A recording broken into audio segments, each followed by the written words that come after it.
Hello everyone. Last video में हमने vectors के बारे में जाना था कि वेक्टर्स वो फिजिकल क्वांटिटीज़ हैं जिनकी वैल्यू या जिनका इफेक्ट एक पर्टिकुलर डायरेक्शन में देखा जाता है। एक पर्टिकुलर डायरेक्शन में उनका इफेक्ट 100% होता है। जैसे 10 न्यूटन फोर्स अगर मैं हॉरिजॉन्टली लगाऊं तो हॉरिजॉन्टल डायरेक्शन में उसका इफेक्ट पूरा 10 न्यूटन का होगा।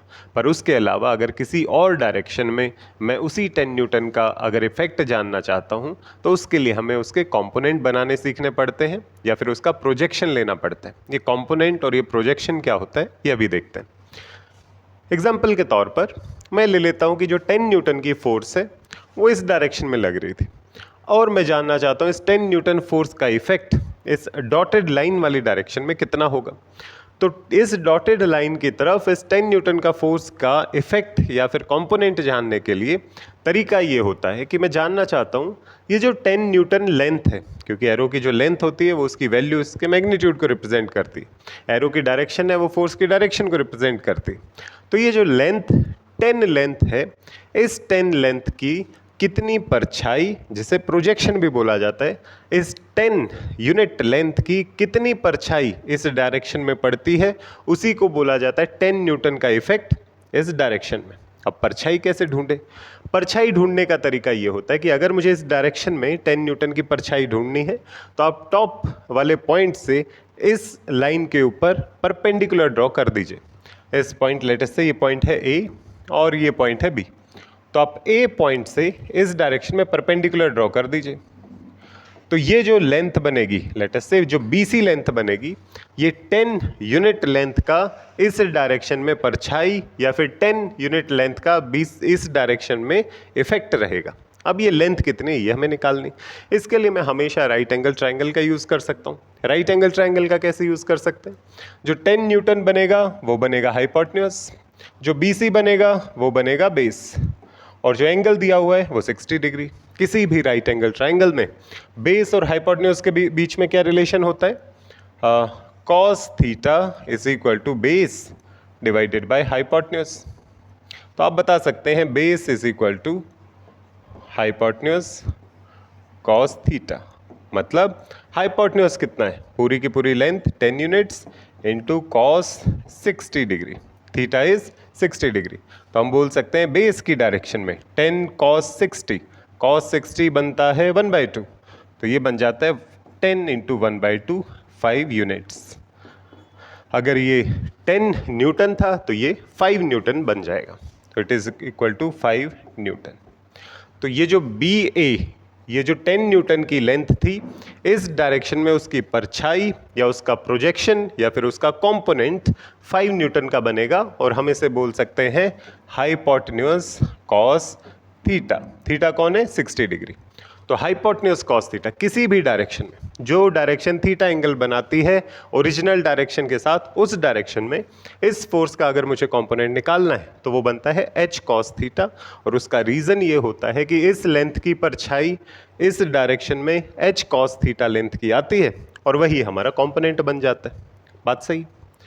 तो इस तरीके से हम किसी भी डायरेक्शन में 10 न्यूटन की फोर्स का इफेक्ट निकाल सकते थे। सबसे पॉपुलर, सबसे कन्वेंशनल तरीका होता है कि जब हम इफेक्ट निकालना चाहते हैं तो हम इफेक्ट दो म्यूचुअली परपेंडिकुलर डायरेक्शंस में निकालने की कोशिश करते हैं, ताकि हर एक जो फोर्स है, हर एक जो वेक्टर है, उसको हम सेपरेट कर पाएँ दो म्यूचुअली परपेंडिकुलर डायरेक्शंस में। कैसे? जैसे कि ये 10 न्यूटन का मान लेते हैं फोर्स है, ये 10 न्यूटन की फोर्स, और मुझे दो म्यूचुअली परपेंडिकुलर, एक तो इस 60 डिग्री के साथ मुझे कंपोनेंट निकालना था और दूसरा उसके म्यूचुअली परपेंडिकुलर मतलब 30 डिग्री की डायरेक्शन में एक कंपोनेंट निकालना। तो 60 डिग्री की डायरेक्शन में कितना कंपोनेंट बनेगा? 10 cos 60, और जो परपेंडिकुलर डायरेक्शन में है ये बनेगा 10 cos 30। अगर मैं थीटा की टर्म्स में बोलना चाहूँ, ये अगर थीटा है तो ये बनता 10 cos थीटा और ये बनता 90 माइनस थीटा, तो ये बनता 10 cos 90 minus theta. 10 cos 90 minus theta होता है 10 sin थीटा।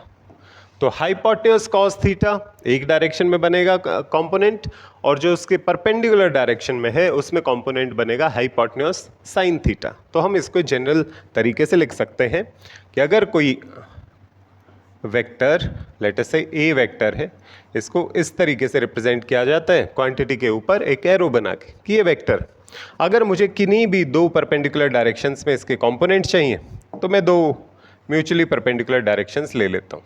एक डायरेक्शन हो गई ये और एक डायरेक्शन हो गई ये।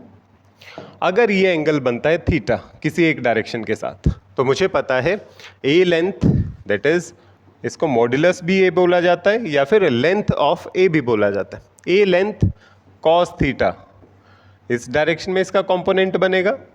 अगर ये थीटा है तो ये 90 माइनस थीटा है। दूसरी डायरेक्शन में इसका कंपोनेंट बनेगा modulus of A cos 90 minus theta, that is modulus of A sine theta. तो दो म्यूचुअली परपेंडिकुलर डायरेक्शंस में अगर आपको इफेक्ट देखना है तो ये बनेगा ए कॉस थीटा और इधर बनेगा ए साइन थीटा। ये कोई भी दो म्यूचुअली परपेंडिकुलर डायरेक्शंस हो सकती हैं, बस थीटा पे डिपेंड करता है। अगर आप जानना चाहते हैं कि कोई वेक्टर है, लेट अस से यही वेक्टर है ए वेक्टर, इसका इफेक्ट अपने खुद के परपेंडिकुलर डायरेक्शन में कितना बनेगा, मतलब अगर ये 90 डिग्री है तो इस डायरेक्शन में इसका इम्पैक्ट कितना होना चाहिए।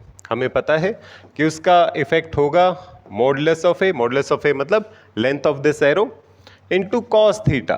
कॉस थीटा कितना है 90 डिग्री, ये बनेगा कॉस 90 डिग्री। कॉस 90 होता है 0, तो ये बनेगा modulus of a length into 0 is equal to 0। किसी भी वेक्टर का इफेक्ट उसके परपेंडिकुलर डायरेक्शन में 0 होता है। अगर आप इस डायरेक्शन में इसकी कंप्लीट इफेक्ट, इसकी ओरिजिनल इम्पैक्ट या ओरिजिनल वैल्यू इस डायरेक्शन में है तो इसके परपेंडिकुलर डायरेक्शन में इसका कोई इम्पैक्ट नहीं होगा, क्योंकि कॉस 90 इसकी जो परछाई है परपेंडिकुलर डायरेक्शन में वो 0 लेंथ की आएगी। इसकी जो परछाई है या जो प्रोजेक्शन है वो 0 लेंथ की होगी, तो जो इसका इफेक्ट है वो 0 वैल्यू का होगा। अगर 0 वैल्यू का होगा तो इसका मतलब इस वेक्टर का इसके परपेंडिकुलर डायरेक्शन में कोई इफेक्ट नहीं होता। तो अगर हमें कोई वेक्टर दिया जाए, लेट अस से 50 किलोमीटर डिस्प्लेसमेंट दिया है हमें ए से बी की डायरेक्शन में, ए से बी की तरफ, और उसने पूछा है कि 30 डिग्री एंगल पे इसका कंपोनेंट कितना होना चाहिए। तो अगर 30 डिग्री पे अगर कंपोनेंट पूछा है तो मैं यहाँ से परपेंडिकुलर ड्रॉ करूँगा और ये जो ए बी की परछाई इस नई डायरेक्शन में है वो जानने की कोशिश करूँगा। ये परछाई कितनी होगी, हाइपोटेन्यूज कॉस थीटा, ये बनेगा 50 कॉस 30 डिग्री। कॉस 30 होता है √3/2, तो ये बनेगा 50 इंटू √3/2 मतलब 25 √3 किलोमीटर्स। तो इसका कंपोनेंट इस डायरेक्शन में बनेगा 25 √3 किलोमीटर डिस्प्लेसमेंट। अगर इसी का कंपोनेंट मुझे इसके परपेंडिकुलर डायरेक्शन में देखना है तो अगर ये था h cos थीटा, ये बनेगा 90 माइनस थीटा। तो ये एंगल अगर 90 माइनस थीटा बना तो ये बनेगा h cos 90 माइनस थीटा। ये बन जाता है h sin theta. h sin theta कितना बनेगा, h is 50 sin theta, theta 30 degree था, तो ये बन जाएगा 50 इंटू 1/2, 50/2 इज 25। तो इस डायरेक्शन में इसका इफेक्ट होगा 25, इस डायरेक्शन में इसका इफेक्ट होगा 25 √3, और जो ओरिजिनल इफेक्ट होगा वो ए से बी की डायरेक्शन में होगा, वो होगा 50। इस तरीके से हम किसी भी वेक्टर को दो कंपोनेंट्स में तोड़ते हैं। इससे आगे हम नेक्स्ट वीडियो में कवर करेंगे।